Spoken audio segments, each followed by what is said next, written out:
اهلا بيكم في حلقه سيف اند لاود. الاسبوع ده معانا النهارده جاست، يعني هو تقريبا اكبر واهم واشيك واحلى جاست هيجيلي على الشو، اللي الغرض منه انه يحمي الستات ويفكرهم بالقوانين اللي موجوده اصلا في البلد اللي ممكن تحل لهم مشاكلهم كلها. نائب البرلمان نينات الغزاوي. هاي دينا، حبي الاول والاخير، اولا اشكرك انك جيتي البودكاست الموف المتواضع بتاعي. انا عاجبني الالوان. ايه رايك؟ شفتي؟ لا فيري فريش. شفتي انتي قلتي لي ايه الالوان دي، ايه الحدث اللي جاب اللون؟ بس بالزبط. انا شفت انجي كيوان طالعه في بودكاست والباك جراوند موف وراها، قلت انا همانيفست هو ده مع اختلاف الفيجوال. نينات معانا النهارده عشان كنت بحكي لها ان في واحده صاحبتنا اتعرضت لواقعة تحرش سيئه جدا في مطعم كبير في التجمع، واول ما حكيت لها قالت لي حاجه انا اول مره اسمعها. قالت لي ما سجنتوش الولد ليه واخدتوا منه 100,000 جنيه؟ قلت لها ايه 100,000؟ قالت لي قلت لها بوز بقى حضرتك ثانيه واحده، لينا بودكاست هنتكلم فيه مع بعض، احكي لي من الاول. ماشي. اغلبيه الناس ما تعرفش ان في قانون تعدل في البرلمان الحالي علشان يضمن حقوق كل ست. يعني بالعامي كده القوانين بتتغير كل كام سنة علشان القيمة المادية بتاعتها بتتغير. يعني مثلا 1000 جنيه غير دلوقتي 1000 جنيه. زمان عقوبة 1000 جنيه دي كانت مبلغ، النهاردة لا، 100,000 جنيه دي مبلغ. فعشان كده قمنا بتعديل القانون بتاع التحرش في البرلمان الحالي وشددنا فيه العقوبة. طبعا بيبقى فيه كاتيجوريز في العقوبة على حسب طبعا القاضي هو اللي بيحكم فيها. بتبتدي من 2 ل4 سنين سجن أو غرامة من 100,000 ل200,000. وبيبقى في حالات بتظهر طبعا بيبقى بيطبق عليها تشديد العقوبة، اللي هو بتوصل للكاتيجوري التانية من 3 سنين ل5 سنين أو غرامة من 200 ل300,000 جنيه. ودي طبعا بتبقى على حسب الحالة اللي موجودة قدام القاضي. بمعنى يعني ايه العلاقة بينك وبين المتحرش؟ هل هو مدرس؟ هل هو ممكن يكون في علاقة أسرية؟ ممكن يكون في مكان عمل، مكان مدرسة، جامعة؟ ايه اللي بيربطك بيه؟ فبتبقى كل حالة بيبقى ليها تنفيذ العقوبة بتاعتها. بتفرق يعني لما يبقى حد ما عرفوش بيبقى العقوبة أقل من لو حد في عيلتي أو في طبعاً. السيف زون بتاعي؟ طبعا العقوبة تشد عليه أكتر. ممكن توصل ل7 سنين. يعني في القانون طبعا لو في حاجة أسرية وكده ده بتوصل ل7 سنين سجن. أنا مستغربة قوي لما قلتيلي إن في تجديد عقوبة حصل وقانون جديد. انت عارفه انا استغربت ليه؟ لانه انا بخاف جدا من القصص دي، فعلى طول بقرا الاخبار وبعمل كونتنت مع سبيك اب كتير بقالي 2 تقريبا. فان انا ما بقاش عارفه موضوع زي ده، قلت فما بالك بقى البنت اللي هي اصلا ما تعرفش اي حاجه ومش مش مخونه خالص ان ممكن حاجه تحصل لها. فلما دخلت اونلاين الميديا كلها كاتبه عليه. ما عشان البنات بتبلغ وبطلت، ما بقاش زي زمان كنا بنسكت، زمان كنت بتفوتي. لا، النهارده لما الناس ابتدت تبلغ فانت بتعملي هايلايت على قضيه موجوده، بتعملي زي اويرنس ليها، فبيبتدي المجلس بيتحرك وبيشوف. انا مثلا كواحده في البرلمان نائبه ببتدي لما بشوف حاجه على السوشيال ميديا، كيس حصلت، حادثه، وات ايفر اللي بيحصل، انا ببتدي اقول ايه ده؟ طب ما انا اعمل الريسيرش بتاعي وبشوف القانون ده بيتكلم في ايه ده طلع فيه القانون ده اخر مره تعدل كان من فتره طويله جدا. طب القيمه الماديه بتاعت الغرامه بتاعتها قليله قوي، السجن بقى مثلا قليل قوي، لان كان في وقته كان هو ده حاجة كبيرة. فده اللي بيحرك البرلمان وبيخلي الناس ان هي تحس بسكيورتي في المجتمع شوية، بتحس ان ليها حق. الست بتحس ان ليها حق، بتحس ان في قانون واقف في ظهرها. هي بقى عليها انا دلوقتي عدلت القانون ونزلته، مش انا شخصيا يعني بتكلم. لا بس انت من الناس اللي انا مضوا من الناس موافقه طبعا. لان انت عشان تعملي مشروع قانون او تعدلي بيبقى 60 نائب او اكتر. انت منهم؟ انا منهم. الله عليكي. انا ومعايا 60 تانيين. الله. و60 معظمهم ستات ولا؟ لا، في رجاله طبعا، في رجاله طبعا كتير. طب واللي ما بيمدوش ليه؟ يعني هل بيبقى في سبب لا، ولا مش ما بيبقاش في مهتمين؟ سبب. انا مثلا لو انا هعمل مشروع قانون انا ببقى بعدي بقول لك على الفكره، انت بتقتنعي بيها بتمضي وكده، خلاص انا مديت 60. اصل احنا 596 نائب، فمش معقول هعدي على ال500 60 شخص. واحد يمضي القانون يتعدل بالظبط او اكتر. بالظبط. طب انتوا اولا انا بشوف صورك على السوشيال ميديا، انا اخر مره شفت فيها البرلمان ومجلس الحاجات دي انا كنت بشوفها وانا صغيره على التلفزيون. انا اهتماماتي مش سياسه خالص، انا اسفه اعتذر لك. ولكن انا لما بشوف صوركم على السوشيال ميديا بتاعتك ما ببقاش مصدقه ان هم يعني بقى انكلوسيف اكتر بكتير. يعني سنكم صغير، ستات كتير، نوعيات ستات مختلفه، فتحسي الريبريزنتيشن في المجلس. فبالتالي انتوا لما بتسمعوا مشاكل على السوشيال ميديا يعني الاصوات مختلفه في المجلس. انا نائبه عن الشعب، يعني انا بمثلك في المكان ده. انا موجوده نائبه عن الشعب. احنا عددنا 596 نائب، بيجي نصهم حوالي 284 بينتخبوا قايمه، و284 بينزلوا فردي، وبيبقى في 5% اللي هي طبعا انا قايمه وفردي. سوري تعالي نمشي قايمه يعني مجموعه من النواب. 284 بيخشوا قايمه، و284 بيبقوا فردي اللي هم بتشوفيهم بقى زي زمان بقى الجردل والكنكه والحاجات دي وعلامه بالظبط. الحاجات دي مش موجوده دلوقتي؟ لا موجوده لسه والله، ما بقتش اشوفها في الشارع. موجوده بس على حسب بقى طبعا كل منطقه وكده. بس طبعا في الافلام بتبقى اكزاجيريتد شويه. بس بيبقى في 5% بيبقوا معينين اللي هم حوالي 28 نائب. ده ليه مختلف؟ علشان في 27% ستات مرأة جوه المجلس. ده رقم كبير؟ ده رقم كبير جدا، ما كانش قبل كده. يعني احنا اول رقم ده، واعتقد في المستقبل يمكن الارقام دي كمان هتزيد. عندك 21% شاب او شابة تحت سن 35. انا طبعا بطرت بره الشباب بس انا دخلت كشابة. لا تدخلي شابة طبعا. انت في اخر انا خلاص يعني هيطلعوني بره الشباب. في المجموعة النادرة ست وشابة بالظبط. اوكي. فطبعا انت دلوقتي بقيتي تشوفي ناس بتمثلك جوه، لان ده بقى فيه احنا بقى فيه كل فئات المجتمع. فبقى فيه الست، بقى فيه الراجل، بقى فيه الشاب، بقى فيه الشابة، بقى فيه الحد العجوز.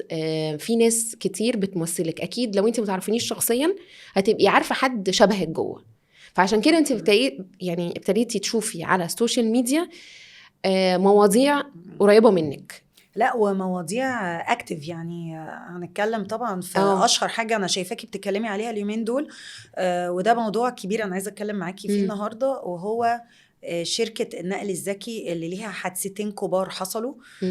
وانا اتبسطت. يعني انا برضو مش عارفه هو انتوا على طول بتتحركوا بسرعه كده، بس انا بعدها بيومين لقيتكم بعد الحادثه الثانيه منزلين على السوشيال ميديا ان هم هيبقوا معاكم، وهيبقى في اسئله كتير هتتسال. خديني بقى، بصي خديني بقى في القصه، انا عايزه اعرف كل حاجه حصلت. اعتبريني صاحبتك كده. احكي لي بقى القصه، انا عايزه اتبسط. قلت لهم ايه وقالوا لك ايه؟ ماشي هقولك.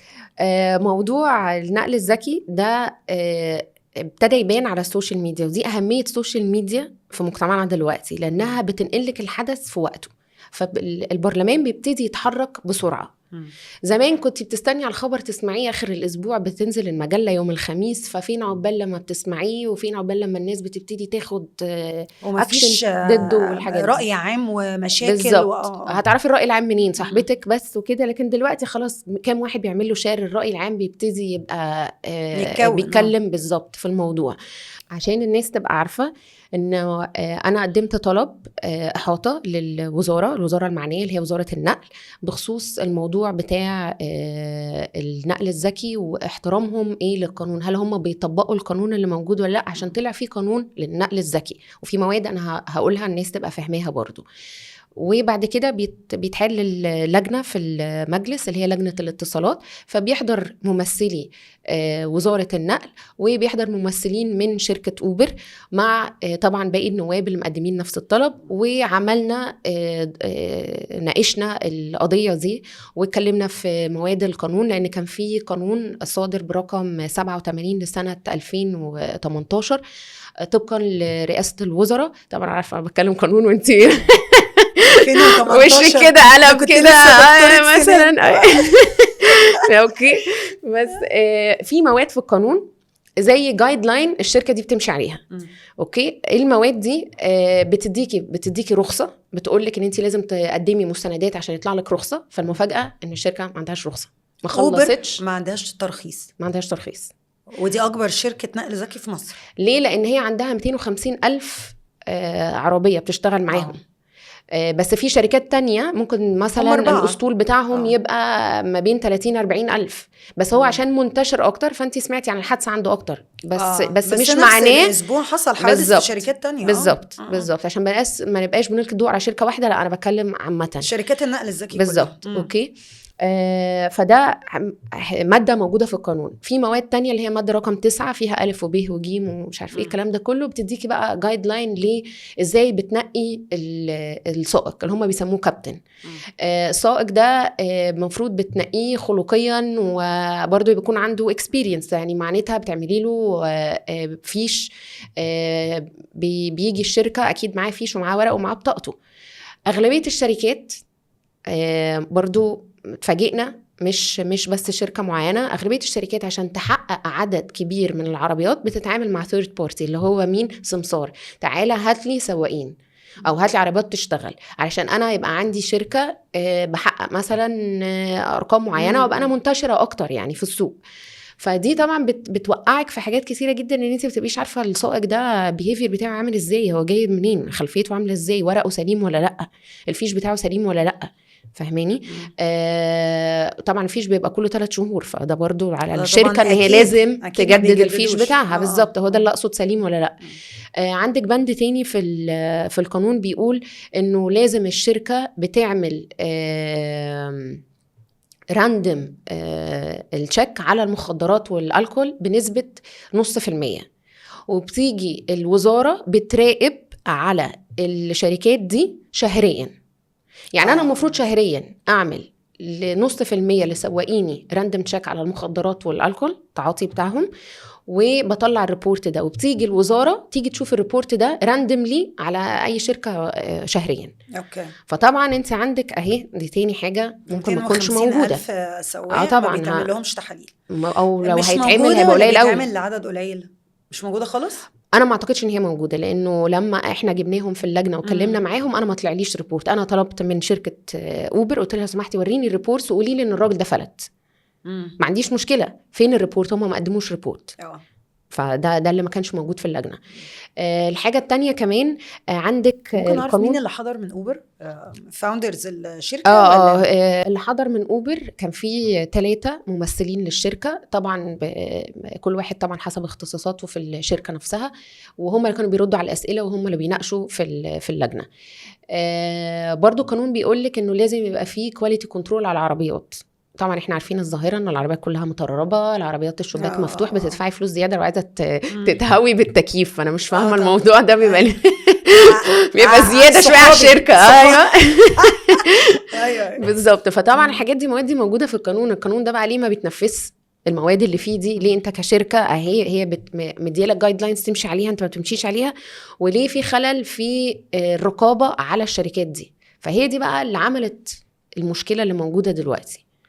طب اتكلمتوا هل في قانون مثلا، لان بنات كتير قوي طلعت اتكلمت عليه بعد الحادثتين اللي حصلوا، ان هم نفسهم يبقى في سيستم موحد لما بيقولوا مشكله ايه الكابتن بيتنطط من شركه لشركه، يعني هو بيبقى واحد موجود في ال4 شركات، فبيقولك عايزين سيستم موحد في اسامي السواقين دي بالهيستوري بتاعهم، علشان لو واحد فيهم عنده مشكله في شركه الشركات التانية ما تشغلوش. هل ده اصلا موجود بالزبط في القانون او الشركات حاجه اتكلمتوا فيها؟ ما هي دي القرارات اللي اتخذت في اللجنه وتوصية للي حصل.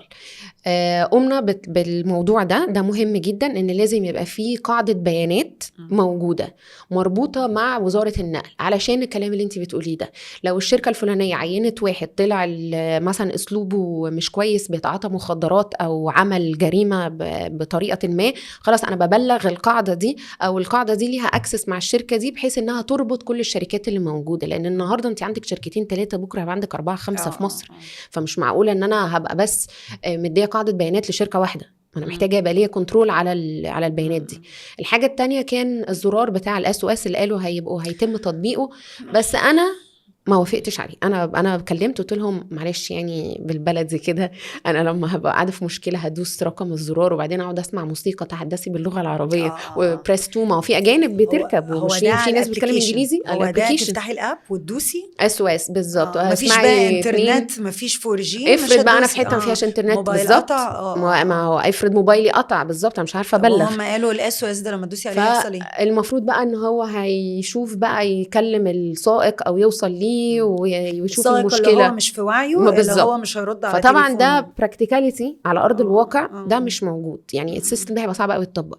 فالحل كان ان احنا وافقنا على ان يبقى فيه تسجيل صوت وصوره من اول لما ببتدي الرحله وهشغلها، اقول خلاص انا هبتدي الرحله بتاعتي، الابلكيشن بقى يسجل ويبقى في كاميرا في العربيه نفسها.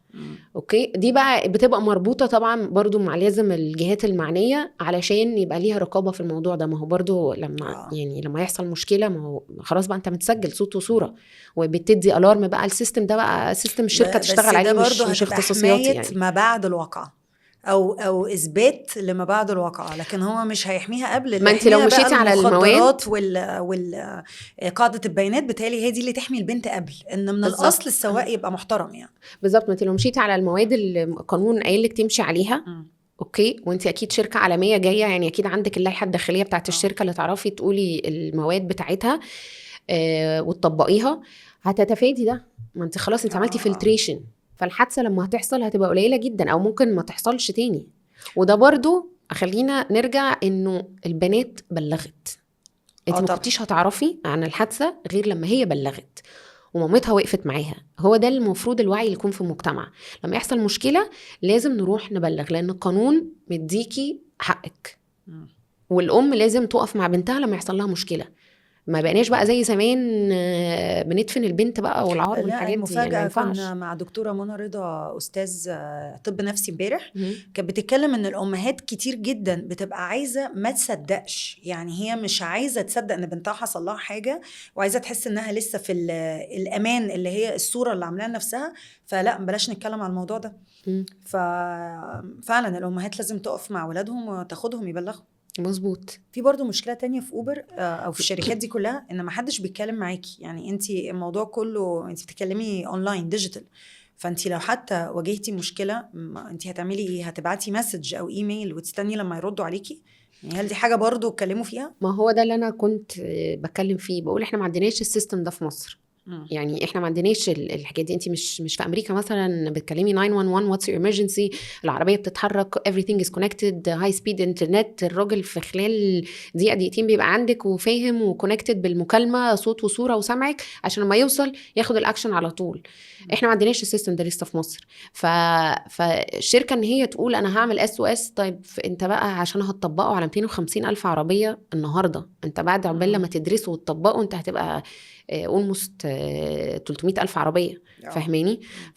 فهو ده عشان كده خلينا بس أرض الواقع، وبرضو ما نبقاش أحلام قوي إن الكاميرا أكيد مش هتتركب بكرة، بس أتليست إحنا أخدنا قرارات. هم هيركبوا، هم اللي هيشتروا الكاميرا ويركبوها في العربية المفروض بقى. ومفيش عربية تتحرك غير والرايد متسجلة. مظبوط. الابليكيشن اللي هو زي ما بتعد عليك الفلوس بتسجل صوت وصورة عشان برضو أضمن خصوصية الراكب. ما انا مش قاعده اسجل له بقى كل ما ابلكيشن شغال انا قاعده بسجل موبايله، وهي مش كده. يعني ايه هي هتبقى انا باختياري ان انا اسجل واقفل؟ انا اعتقد ان ما ينفعش تبقى اختياري، لان انا ممكن حد يبتزني يقول لي واقفل الاختيار طلع لي سلاح. فاهماني؟ فما لازم تبقى اجباري. زي ما انت بتوافقي على تسعيره الرحله اول ما بتبتدي تشغيل الرحله لحد ما هي بتقف، ده بيسجل، سواء بقى بيسجل من الابليكيشن او كاميرا بتتفتح جوه العربيه اوتوماتيك. بس خلينا برضو ما نروحش، يعني هي مش حلم، لان هو متطبق في لندن. يعني انت عندك تاكسي العادي الاسود اللي هو بتاع الحكومه هناك كله مليان كاميرات، غير الفيزا، غير الحاجات دي كلها، وفي الازاز اللي بيحمي السائق من قدام لورا. فالسيستم ده موجود ومش حاجه اختراع مثلا صعب تتنفذ. اعتقد انه موجود في مصر في لندن كاب، ممكن لندن كاب اظن، مش متاكده من الكاميرا بس الازاز والفيزا والستايل ده كله موجود. مش متاكده من الفيزا برضو، بس انا عارفه ان مثلا لندن كاب انا من الحاجات اللي بحبها، لان بس هو في فرق. لندن كاب ده بيبقى السواق بيشتغل في الشركه، فعليكي فهو كنترول عليه موظف معاهم بالظبط. جاي بعربيتهم، غير الموديل بتاع اوبر. طبعا المشكله ان هو مش هقولك تريبل، هو 4 تايمز السعر. مظبوط، فهو مش مش لاي حد. براكتيكال للبنات، بس انا فعلا بحبه يعني. سو فار ما اعرفش بقيه البنات اكسبيرينس بتاعتهم ايه، بس انا بتاعتي كانت كويسه جدا معاهم يعني. بس برضو عايزه اقول لك في حوادث بتحصل في كل حته في العالم يعني، طبعا هو مش هنا، ما هو اوبر برضو في كل حته. بس بلاش برضو نلقي الضوء قوي على اوبر، حرام. خلينا بنتكلم على جنرالي النقل الذكي، بيحصل ليه حوادث كتيره جدا في كل حته في العالم. ما اكيد بيبقى فيه خطف، اكيد بيبقى فيه قتل، اكيد بيبقى حاجات تانية، بس انت ممكن ما بتسمعيهاش قوي يعني. كل مجتمع وليه بقى مشاكله. فانت بقى بتطلعي من مجلس النواب تتكلمي في الحاجات دي، وتروحي طالعه على الماظه تعملي بيت. اولا اللي مش عارف، النائبه اللي مشرفانا النهارده في البودكاست اصلا كمان انتيريور ديزاينر، بس مش بتعمل الحاجات اللي بتشوفوها على بنترست اللي هي اوضه صغيره كافي كورنر، لا. نيناتر انتيريور ديزاينر بتعمل قصور ما شاء الله يعني. بتعمل قصور في الماظه. السوشيال ميديا بتاعتها بتعقدني، ودايما ابعت لها اقول لها لو سمحتي انا عايزه اروح عند المكان ده بسرعه. انت بقى بتطلعي من الحاله دي، انتوا كل النواب عندهم وظائف تانية. اكيد انتوا بتطلعي، انت ازاي بتطلعي بقى من المود ده الستريس اللي انت فيه ده، لانك عايزه تمثلي مشكله في المجتمع وتروحي طالعه بقى بهنج. عايزه الحقيقه بهنج. هات لي فازه هنا بسرعه، حط لي شجره هنا. اصل دي شغلانه بتتكلمي فيها عربي وبتتكلمي بلغه قانون وكل كلمه محسوبه عليكي، والناحيه التانية الوان ورسم وصنايعيه وبتزعقي ولم ده وشيل ده يعني. فطبعا بيجيلي تهنيجه، سوفت وير محتاج يتقفل ويتفتح تاني. تبداي تعملي بيت شكل برلمان مثلا. بالظبط مثلا. لا هي طبعا بتبقى حاجه صعبه جدا يعني. بس عايزه اقول لك يعني البرلمان نفسه مش ليه ايام معينه معروفه، انت بتظبطي بقى شغلك على حسب الايام دي، بتبقي موجوده هنا، الايام التانية اللي فاضيه فيها بتروحي هناك. بشوفك اليومين دول في العاصمه الاداريه، في احنا نقلنا المقر الجديد. المقر الجديد نقله خلاص، كبير كبير جدا. فده بيدي امل انه البرلمان يعني I see the future انه هيبقى فيه اعداد اكتر من كده بكتير يعني. احنا خلاص almost 600. هيبقى اكتر بكتير يعني. لا تعجبيني وانتي داخله عليهم وبشوفك بقى اونلاين، ببقى مش ايوه بقى اديني. ايوه شباب، احنا الشباب هنا. اديهم المشكله وابعت لك لو سمحتي قولي لهم كذا. تبقى اقول لنيناتر قبل الحلقه ان انا عندي سبيشال ريكوست. هو طبعا مش في السكشن بتاع شغلها، ولكن اتمنى ان انتي توصلي، ده موضوع بنتكلم فيه مع سبيك اب كتير، توصليه للناس المسؤوله عنه، عن الاماكن اللي بتستقبل السيدات المعنفات. احنا امبارح كنا بنتكلم ان في 8 دور بس في البلد كلها، 8 أو 9 على مستوى المحافظات كلها. ونفسنا علشان الأم أو البنت اللي بيحصل لها حاجة جوه بيتها في الأسرة بتاعتها تعرف تسيب البيت. هي دايما تبقى مشكلة معهاش فلوس، معهاش سابورت، هي مش عارفة تروح فين. نفسنا ان يبقى في يعني ايا كان مين اللي مسؤول، انا مش عارفة بصراحة لاني برضو مش انتوا القانون قوي، ولكن نفسي يا رب لو شفتي حد توصلي له صوتنا يعني. ده اكيد طبعا. والعدد قليل، انا هبتدي ابص اشوف الموضوع ده ليه العدد قليل، او ممكن يكون الشكاوي كتيره، او ممكن يكونش فيه شكاوي، لان برضو في ناس كتير مش بتبلغ. فممكن يكون ال8 دول شغالين كويس جدا على حسب الشكاوي اللي موجوده. نيناتر انتي اصلا مسؤوله عن لجنه السياحه، السياح والتحرش. القصة ايه بقى؟ قدمت طلب لوزارة السياحة وقت الدكتور خالد العناني، و انه يبقى في مناهج موجودة في سن صغير، مع طبعا تنسيق ما بين الوزارتين، وزارة التربية والتعليم والسياحة، ان هم يعملوا منهج وعي ثقافي للجيل اللي طالع ده كله، ان ازاي يتعامل مع السائح. ده جميل ده. فيبقى فيه انت بتفهم السائح ده ما بتزوش، ازاي اتعامل معاه كويس، ازاي احترمه، ازاي اوريله بلدي، ازاي انطق اماكن بلدي صح. ما انا مثلا بركب التاكسي بقول له ايه ده، اقول لي الميدان ده ايه اسمه ايه، لازم يديني نبذه. ما هو فاهماني، نبذه معلومه. ما انا مثلا جايه عادي لوحدي من غير شركه سياحه، فهماني؟ انا جايه كده لوحدي، معايا اسره وبتاع، ركبت عربيه او حتى لو شركه سياحه طلعت بره شركه سياحه، انا عايزه اتفرج على البلد، اتمشى في الشارع وكده. فلا ده لما يكون في وعي ازاي للنطق الصح، وابقى فاهمه اثار بلدي مظبوطه، وابقى فاهمه ازاي اتعامل مع السايح ما ابتزوش، يبقى انا كده بحافظ على السياحه بتاعتي، وده مهم جدا.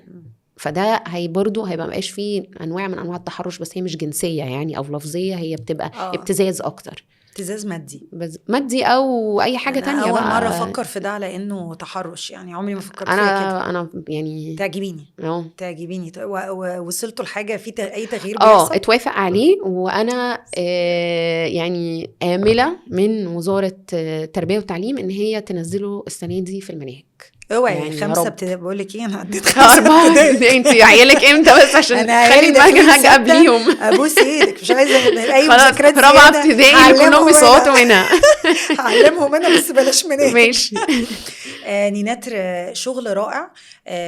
يعني حاجة مشرفة. أولا أنا مبسوطة personally لما بلاقي مشكلة شغالة على السوشيال ميديا تاني يوم، حتى يعني عارفة لو ما فيش أكشن سريع اتاخد، أنا ده بالنسبة لي جديد فريش. إن أنا من السوشيال ميديا للبرلمان في خلال أسبوع، أنا بالنسبة لي عمري مش حاجة زي كده. برضو السوشيال ميديا مهمة جدا، علشان انت بتشوفي حاجات موجودة، ممكن تبقي صورة عادية جدا، ممكن تبقي حاجة انت بتحطيها، بتشوفي الرأي العام الرياكشن بتاعه عليها عامل ازاي. فده بيلفت النظر ان انت تبتدي تهتمي زي بايه، بالدج في القوانين القديمة، وتشوفي ازاي تقدري تعدلي فيها. يعني دلوقتي شغالة على مشروع قانون تعديل الإعلانات في الطرق العامة، هو القانون رقم 208 لسنة 2020. ففي حاجات هتحصل فيه، أنا أقول مصدن فيه 90%، إنه يبقى فيه توحيد بقى. يعني ما ينفعش تنزلي الإعلان في الطريق السريع زي ما هو في جوه المدينة، ما ينفعش أحط، لازم يبقى كأحجام ولا ديزاين، ككل حاجة بقى في كودينج المفروض بيمشي عليه. يعني الطرق السريع بيبقى ليها إعلانات بطريقة معينة غير وسط البلد. احنا دلوقتي انت بتفتحي الشباك بتلاقي الإعلان في وشك في البلكونة، طب ما هو يعني فالناس بقت تمشي وتسيب بيوتها وتروح تطلع بره، فبقى في مشاكل بتظهر من الموضوع ده. وانت بتسوقي أنا ما بشوفش السما خلاص، يعني وسع عشان أشوف، مش كده فاهماني؟ فبيبقى خلاص في كودينج موجود، في نظم، في تراخيص، في رقابة عليها، الحاجات دي كلها. مش ان احنا بنمنعها او بنشيلها، لا، مع الاعلانات مهمه وموجوده، بس يبقى ليها نظام ماشي عليه. نينات، انا مبسوطه قوي انك انا كمان تجي لي النهارده وفضيتي لي يوم في السكادجول التقيل. لا شرف ليا طبعا. بقى معاكي المازه، يلا بينا. مش المازه بس على فكره، في كل حته في كل حته انا اللي بشوفهم المازه بياخدوا وبيشدوا انتباهي بنهار. هي عشان دلوقتي سيزن، عشان احنا خلاص طالعين قبل الصيف. ففي شغل يعني هناك. دمار نفسي بتاع البوت الكبير ده بيتعبني اعصابي. نينات، I love you. Thank you for coming safe and loud. دلوقتي يا بنات انتوا عرفتوا قوانين كتير اصلا موجوده بتحمينا، احنا ساعات ما بنقراش، ما نبقاش عارفين، ادينا هو عرفنا. واشوفكم الحلقه الجايه. ميرسي. ثانك يو.